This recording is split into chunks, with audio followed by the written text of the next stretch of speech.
बिस्मिल्लाहिर्रहमानिर्रहीम। Online series में आज हम रिलेटिविस्टिक क्वांटम की नेक्स्ट एग्ज़ाम्पल सॉल्व आउट करेंगे। इस लेक्चर में ज़्यादातर एग्ज़ाम्पल्स ही हमारे पास फ़िलहाल चल रही हैं। इसके बाद भी हमारे पास 2 से 3 एग्ज़ाम्पल्स हैं और फिर हमारे पास एक टॉपिक आएगा। एग्ज़ाम्पल्स भी करना ज़रूरी है और पास्ट पेपर जैसा कि आपको पता है कि काफ़ी टफ़ स्टाइल में आ रहा है, तो मैं बुक भी आपको सेंड कर दूँगी, तो वहाँ से आप थोड़ा नो आउट मज़ीद ले लें कि किस तरह के मज़ीद क्वेश्चन आ सकते हैं। और पास्ट पेपर आपके पास मौजूद हैं तो पास्ट पेपर को वक्तन फ़वक्तन देखते आया करें। तो आज की हमारी एग्ज़ाम्पल है यूज़, ये 2 इक्वेशन दे दी हैं, एक कोई पार्टिकल के लिए और एक एंटी पार्टिकल के लिए, और हमने शो करना है U bar S U S equal to 2m और V bar S V S equal to यहाँ पर -2m आता है। अच्छा, अब हम प्रूफ शुरू करते हैं और ये प्रूफ बिल्कुल उस जैसा ही है जैसा हमने कल का क्वेश्चन ख़त्म किया, नॉर्मलाइजेशन कांस्टेंट वाला।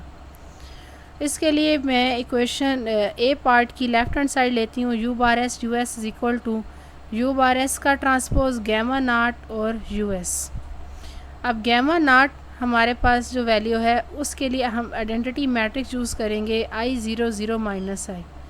यू बार एस का कॉन्जुगेट था या ट्रांसपोज था, उसको डायरेक्टली हमने कॉलम से रो में चेंज कर दिया, का S of T sigma dot P over E plus M, और इस तरह ये यू ऑफ एस की वैल्यू आ गई। इसके बाद आपने ये करना है कि जो 1 0 0 माइनस 1 आ रहा है, पहले आपने इसको इसके साथ मल्टीप्लाई कर लेना रो को कॉलम में, और इसके बाद फिर आपने प्लस वगैरह करना है। यहाँ पर 1-2 स्टेप मैंने मिस किए हैं, ज़रा कॉमन स्टेप्स हैं तो वो आप खुद कर सकते हैं, जैसे आपकी अपनी चॉइस हुई, वरना ये कॉलम भी इस कॉलम से मल्टीप्लाई हो सकता है या ये नेक्स्ट से मल्टीप्लाई हो जाए, जैसा भी हो थोड़ा सा ये डिफरेंस आएगा। और मतलब क्योंकि माइनस आई है ना, आई आइडेंटिटी तो वैसे जिससे भी मल्टीप्लाई होता है वो वही वैल्यू वापस आती है, तो सिर्फ फ़र्क जो है वो माइनस आई की वजह से पड़ेगा, लाइक माइनस साइन जो है वो अपीयर होगा। इसके बाद आप मैट्रिसेस को जैसे मल्टीप्लिकेशन करते हैं, जो 2 मैट्रिसेस बाकी रह जाएंगे उनका आप मल्टीप्लाई करेंगे। मल्टीप्लाई करने के बाद जो पहली टर्म है काया ऑफ एस का ट्रांसपोज एंड काया एस, इसको हम दे देंगे 1 का नाम, और ये जो ट्रांसपोज और सिंपल टर्म है ये आपस में मिलकर बना देंगी स्क्वायर, और साथ में एज इट इज़ आ गया काया एस का ट्रांसपोज इनटू काया एस। नेक्स्ट स्टेप में हम जानते हैं कि ए का ट्रांसपोज ए इक्वल होता है 1 के, तो सिमिलरली जो हमारे पास ये काय वाली टर्म आ रही है ट्रांसपोज और सिंपल, इसको हम आइडेंटिटी का नाम दे देंगे। इसके बाद हमारे पास ये टर्म बच जाएगी। कल के क्वेश्चन में हमने ये किया था कि सिग्मा डॉट पी को हमने कहा था पी का square over E plus M का होल स्क्वायर। इसके बाद हमने एलसीएम लिया, एलसीएम लेने के बाद पी स्क्वायर की वैल्यू को पुट किया। पी स्क्वायर की वैल्यू होती है वैसे एक्चुअली में E square minus M square, लेकिन इस माइनस साइन की वजह से साइन अंदर उलट हो जाएंगे, तो minus E square plus M square बच जाएगा। पिछले में आपको याद होना तो ई स्क्वायर वाली टर्म बच रही थी, लेकिन अब यहाँ पर ई स्क्वायर वाली टर्म कैंसल आउट हो रही है। पीछे हमारे पास 2 टर्म्स रह गई, सॉरी हाँ 3 टर्म्स रह गई, 2 एम स्क्वायर की और एक सिंपल, तो ये बन जाएगा 2m स्क्वायर प्लस 2me। अब इनमें से 2m कॉमन ले लेंगे, m प्लस ई, और m प्लस ई की एक टर्म जो है वो कैंसिल आउट हो जाएगी, तो रिज़ल्ट आ जाएगा 2m over E plus M. अब इधर आ रहा है बाय नॉर्मलाइजेशन कांस्टेंट। कल हमने दोनों के नॉर्मलाइजेशन कांस्टेंट निकाले थे, पार्टिकल का भी और एंटी पार्टिकल का भी, तो उसका आंसर यही था ई प्लस एम। वो पहले था ना n is equal to square root of E plus M, और जब n का स्क्वायर लिया जाए तो ई प्लस एम आता है। ये दोनों आपस में कैंसिल आउट हो जाएंगे, तो आंसर रह जाएगा 2m इक्वल होगा राइट हैंड साइड की, और हमने यही चीज़ प्रूव करनी थी। इसके बाद हमने बी पार्ट कंसिडर किया। बी पार्ट की भी स्टार्टिंग एग्जैक्टली सेम है जैसा हमने ए पार्ट की है, सिर्फ फ़र्क इसमें यह है कि इसमें मैट्रिसेस चेंज हैं। उसमें काई एस हमारे पास पहला एलिमेंट होता था, अब sigma dot P over E plus M chi S पहला एलिमेंट होगा। इस तरह इसको तो मैंने डायरेक्टली ट्रांसपोज लेकर लिख लिया है। अब आप first row first column multiply करेंगे, या ये स्टेप लाजमी फॉलो कीजिएगा, मल्टीप्लिकेशन लाजमी होनी चाहिए जब मैं आपका होमवर्क चेक कर रही हूँ।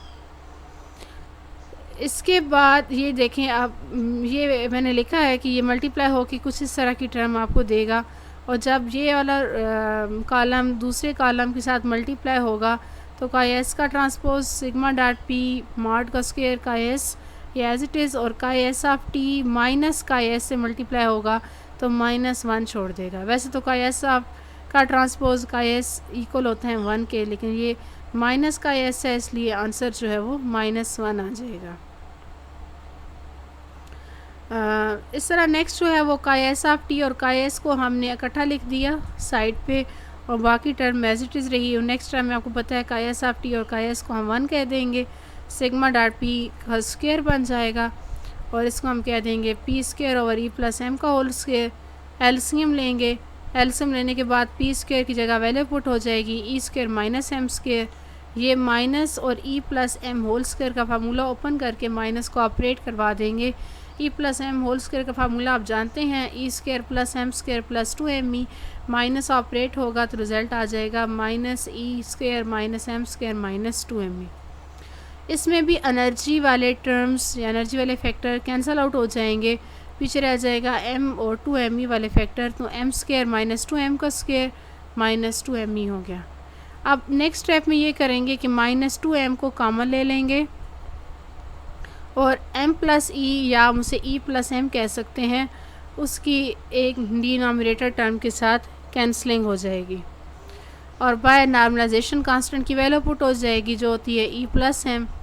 तो e प्लस एम और ये e plus M cancel out हो जाएंगे, तो आंसर आ जाएगा माइनस का 2m, जो इक्वल है हमारे पास राइट हैंड साइड के।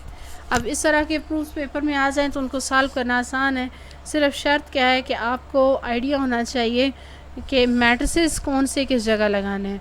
तो मैट्रिसेस को ऑफ कोर्स आप याद रखेंगे, करेंगे भी सही, और अब आपको पता है कि जैसे ये आप फ़िज़िकल क्लासेस में आएंगे तो आपके मिड टर्म शुरू हो जाएंगे, तो आप लोग साथ साथ सिलेबस को काइंडली तैयार करना शुरू कर दें। जैसे जैसे आपको टाइम मिले रोज़ एक सब्जेक्ट को शाम को लाजमी टाइम दिया करें। सुबह तो सारा आप काम लिख के दिखा देते हैं, तो शाम को आप ना एक सब्जेक्ट को ख़ुद से तैयारी शुरू कर दें, क्योंकि हम टेस्ट तो नहीं ले सकते हैं ऑनलाइन क्लासेस के अंदर। अच्छा, नेक्स्ट हम एक और एग्ज़ाम्पल को इंक्लूड मैंने कर रखा है, वो डिस्कस करते हैं। वो सिंपल है कि show that sigma dot P का स्क्वायर इक्वल होना चाहिए पी के मॉड के स्क्वायर के। तो सिग्मा डॉट पी का स्क्वायर इसको लिख लेती हूँ, जैसा नहीं होता था साई का स्क्वायर, उसको लिखा जाता था साई का ट्रांसपोज इनटू साई। इसी तरह सिग्मा डॉट पी और सिग्मा डॉट पी का ट्रांसपोज। सिग्मा डॉट पी ये मैट्रिक्स भी आपने डिस्कस कर रखा है। सिग्मा डॉट पी इक्वल होता है रिलेशन में P Z P X minus iota P Y और P X plus iota P Y. याद रखने का आसान तरीका यही है कि ये डायगनल में आएंगे P X iota P Y, और शर्त क्या है कि माइनस साइन ऊपर और प्लस नीचे हो, और पी जेड भी दूसरी डायगनल में आएंगे, लेकिन इसकी शर्त क्या है उसके उलट कि ऊपर वाला साइन पॉजिटिव हो, नीचे वाला साइन जो है वो नेगेटिव का हो। अब इसी मैट्रिक्स का हमने ट्रांसपोज लेकर यहाँ लिखना है। तो ट्रांसपोज आपको पता है कि जो साइन होते हैं वो सिंपली चेंज कर देता है।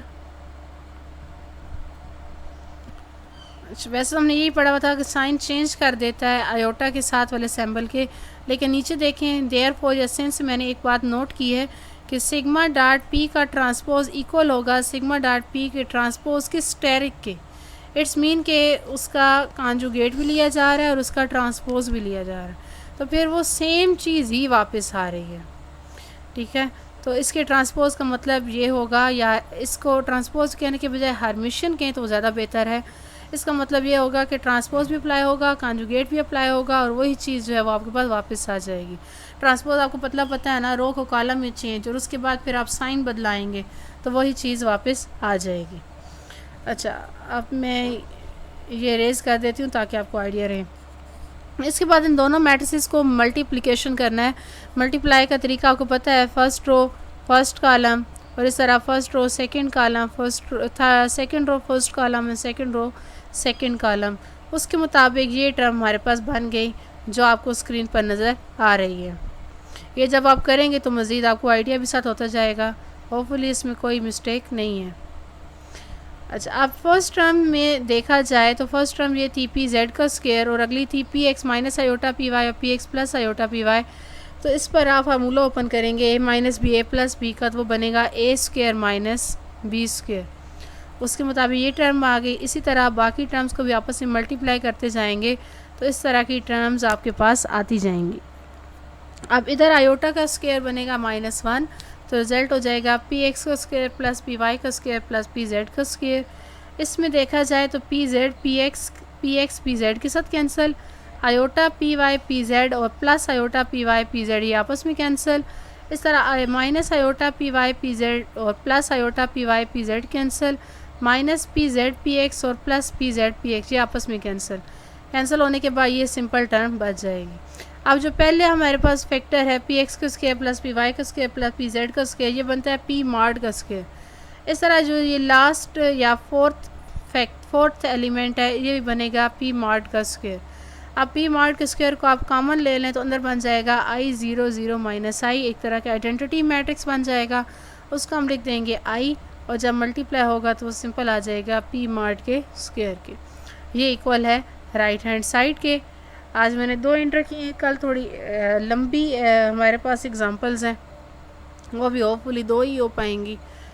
मज़ीद इसमें कोई प्रॉब्लम हुआ, कोई साइन या कहीं पर कोई मसला आ रहा हुआ तो मुझे आप बता दीजिएगा, मैं फिर आपको स्क्रीनशॉट जो है वो सेंड कर दूँगी।